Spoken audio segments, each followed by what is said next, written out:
Maia is fighting Gunnar Nelson, and that's a really, really interesting one between two guys who have done great in competitive grappling. How do you see their wrestling and jiu-jitsu matching up? It could go so many ways. I mean, we could look at that and go, damn, Damian Maia dominating Gunnar on the ground. Bam, look at this. See two completely different levels. Mm-hmm. We could see that, or we could see a complete stalemate. We could see Damian Maia maybe being on top of Gunnar Nelson, not being able to pass his guard, maybe pass briefly, and they get put right back in the guard. Because but in straight grappling, I would say that Damian Maia would just like dominate position and probably not be able to finish him, and maybe he will, but just be all over Gunnar and just settle him down and go into straight domination mode. No space, no coming back, just smash forward, no coming. But in MMA, you don't grapple like that. MMA is smash, but you got to pull back to punch, whether you're going to throw a forearm or elbow or a punch, you got to pull back. So there's all these releases of smash. And in those releases, that's why you see in MMA, you see some white kid from Oregon who's pretty good at jiu-jitsu going against a world-class Abu Dhabi jiu-jitsu black belt. Right. But that black belt's having trouble passing the guard and is caught in this white kid from Oregon. He's caught in his guard and he's passing a little bit, but then he regains guard because every time he tries to punch him, there's that release of smash. You would never see that like in an Abu Dhabi style match. Take those two people and that Brazilian world-class guy would smash right through him. They'd just squish right through him. It's a different game. But in MMA, it's a different game, so you don't know. I don't know. I mean, maybe we see Gunnar taking Damian Maia's back, and we're like, what? But I wouldn't be surprised at that. You never know. Yeah, Gunnar's a beast. And I wouldn't be surprised, like I said, if Damian just controlled him, smashed him, went right through him, took his back, and choked him. In MMA, I think a lot of guys are not attacking off of their back as much because they're so concerned that there are 5-minute rounds, in amateur MMA 3-minute rounds, to stand up, get back to their feet, and not lose the round. And one of the best guys at doing that, at taking people down, not getting submitted, was Cain Velasquez. And we recently saw Cain get a little tired, shot with his neck out. Fabricio Verdum caught him. What do you think is the future as far as jiu-jitsu off your back in MMA? Do you think people will continue to use the wrestling to stand up, and if they're getting held down, they lose the fight? Or do you think guys will choose to attack more off their back? I think ultimately guys are going to attack off their back more and more. I mean, you see what's possible you just look at Ben Saunders' last couple fights. You see what's possible if you just completely open your mind to the possibilities of being able to attack so effectively off your back that your opponent doesn't even want to be in your guard. When guard pulling becomes really, really hard. You know, is it possible to have a guard like that in MMA? Is it possible that Fabricio has a guard like that people don't want to hop into? Yeah, that's true. That's very true.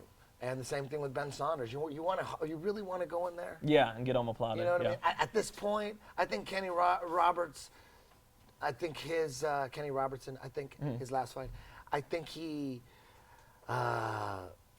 probably didn't want to go in his guard right away. He probably thought, okay, let me stand with him. Let me see if I can fuck him up on my feet. If I can, why even mess with that guard? Why even bother? I think that's the best strategy against Ben. Right. Don't just jump in his guard. That's gonna be. He's just getting better and better and better. He's been down with me the last 2 weeks, and everything he's learned in past camps. When he comes out, he just retains everything. His guard is looking better than ever. Yeah. And like I've said before, when talking about him, he comes in with a solid black belt already. So, man. His guard, so last camp with Ben, we worked a lot of, because looking at Kenny Robertson's past fights, he's not just a wrestler. The guy had good jiu-jitsu. The guy liked passing the guard and wants to get to the back. So he's one of those wrestlers. Those are the most dangerous. The wrestlers that fall in love with jiu-jitsu and like passing the guard and like getting the back. Like, damn, that's a nightmare right there. Absolutely. You want to go against a wrestler that wants, like, as long as I don't get tapped, I'll be fine. Right. You know what I mean? Win the round wrestler. I'm better than you think I am, brother. I'm better than you think I am. Stall on the guard wrestler. One of those guys. Yeah. Those guys like, okay, cool. He probably hates passing the guard. I'm just gonna have to beat him off my back. But Yeah. anyways, People are attacking more. Certainly, yeah. I see a lot more 10th Planet Jiu-Jitsu in MMA. I do commentary for the XFO, and I see it a lot in amateur MMA, lower-level professional MMA, but I also see it in the UFC. But I would say that more so it's guys playing rubber guard or different high guard techniques that you teach because they're able to control the posture and not get knocked out when they're on the bottom. Why don't we see more people going to the truck? Why don't we see more people going to some of your other stuff? It seems like people have fallen in love with rubber guard, but I don't see a lot of guys going to the truck. More so in a fight, they're taking the back. They're doing it in the gym, but when they get out there in the fight, perhaps they don't have as many reps, and guys aren't going to the truck right away. Well, with MMA fighters, their schedules are packed. They don't have time for shit. Right. And they got an MMA coach, and the MMA coach is dictating what all those fighters in that camp. You know, there's so much to do. You got to do the battle ropes. You got to do your wrestling. You got to do your mitt work. There's so much shit to do. Your shit's packed. You're looking for spots of freedom. Yeah. Spots where you could can I take a nap here? Yeah. Is it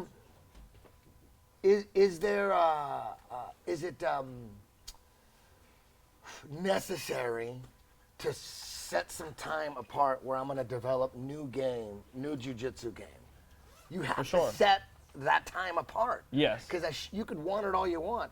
And I bet if anybody in the UFC could press a button that gave them a really good, dangerous rubber guard, they would all press it. Yeah. But to actually make that happen takes so much work, and work is scheduled. You got to where are you in your week? Yeah. Are you putting 20 minutes aside to add new jiu-jitsu game? Because that's how you get jiu-jitsu game. You actually have to practice it. Yeah. It's a crazy concept. But no one has the time to practice some shit that may or may not pan out. The last thing they want to do is like practice some shit that may not work. Right. So Sure. they got to see it so much that it's like, okay, fuck, now I need a goddamn guard coach. Now Right. shit. Well- we got to learn. That's like most fighters. They don't even want it to work because then they're gonna have to practice it. Yeah. There's no time for it. There's no time in their schedule. You don't Yeah. see it once you in the UFC. Your shit is so packed. You rarely see fighters like their early grappling era, and then they're like Marcelo, like 2003 Marcelo and 2008 Marcelo, and he's developing the Marcellitine. Now he's beyond that. Then he did the crucifix era, Sure. and then you see him because we're seeing him roll all the time. We're seeing this guy evolve, because all he's doing is jiu-jitsu, and he's not, and it's just evolving and it's changing, and there's all this. Once you start fighting MMA, you don't have time to evolve anymore. Right. That's the time when you need evolution the most, and that's the time when all the evolution gets pulled back. Boom, bam. Yeah. It's done. So really, if you're a UFC fighter and you want to, or just an MMA fighter and you want to develop new ground game, and there's so much to learn. The ground is Endless. Yeah. 100 times more complex and vast than striking.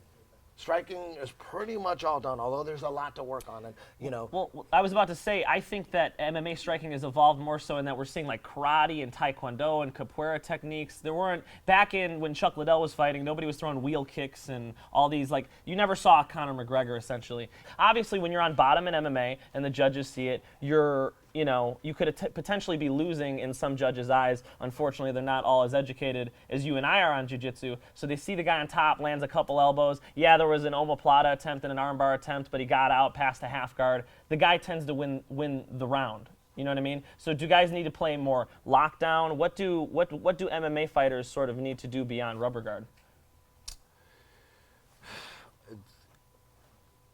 in MMA, you use the clinch to avoid getting Hit. smashed on. Yep. So staying chest to chest. Yeah, so that's what you need to do. That is the fighting stance on your back in MMA. Is Right. You're clinching up because they're trying to elbow you, punch you. So you need to have offense off those clinches. That's what you need to develop offense. If you want to develop offense, you got to take care of those strikes first. You can't just start moving around and work on your offense if they could punch you. You got to tie them up and do shit. And of course, So- if you have an overhook, those strikes could be openings to your jiu-jitsu, to your triangles, or to your... There's so many different clinches, overhooks, underhooks. There's so many clinches and Yeah. so many different variations and so many angles and what's your opponent doing. And there's just so many different things you gotta master. All the little steps and the sub-steps and all the parallel universes that are down there, all the clinches. But whatever you end up, however you end up defending the strikes, you got to be able to move the same way. Right. So when you're training your jiu-jitsu, when you're just going through your jiu-jitsu training, if you don't have that mindset and you're not rolling like that, you're not training your jiu-jitsu for MMA. Right. You're training your jiu-jitsu for your For jiu-jitsu jiu-jitsu, class. right. That's your jiu-jitsu class. Right. You don't want wrist control guard anymore in MMA. You want to. You gotta want to. There's a style. There's a system. There's a way to move and set up submissions and sweeps, all by clinching your opponent. Right. All based on clinches, which that's what we're trying to do at 10th Planet. It's just, Marcelo talks about training gi and no gi and his philosophies. There's really just three types of jiu-jitsu. There's gi jiu-jitsu, no gi jiu-jitsu, MMA jiu-jitsu. Right. They're all three of them are different. Yeah. The game plan and the strategy is the same. Basic strategy. Sweep, pass, take mount, take the back, score. Yep. That's the basic strategy. Whether it's gi, no gi, or MMA, it's still the same strategy.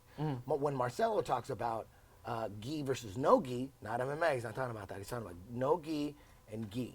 He's talking about, and he preaches, and his philosophy is use no gi grips while training in the gi. So when you're training in the gi, it's like you're training no gi too. Right. You're also getting those reps Have in. one game Yeah. instead of two separate games, because then you'll have more reps. Yeah, absolutely. And you're not looking for those handles That that, are sounds like available science in the to gi. me. Yeah. No, absolutely. I mean, and that's what I've been saying since day one. But what I'm saying is also there's a difference between MMA jiu-jitsu and no-gi jiu-jitsu. Yeah. No-gi jiu-jitsu isn't necessarily MMA jiu-jitsu. It's closer to MMA than the gi is, Yeah. but still a lot of adjustments need to be made. Right. You have to understand the differences and what needs. So with Marcelo, his strategy, when you're training gi, use no gi grips, so you have both. You have one game here. Yeah. Same thing, exact same thing over here. When you're training no gi, use MMA grips. Yeah. So when you do MMA, it's one game. Absolutely. That's what 10th Planet is.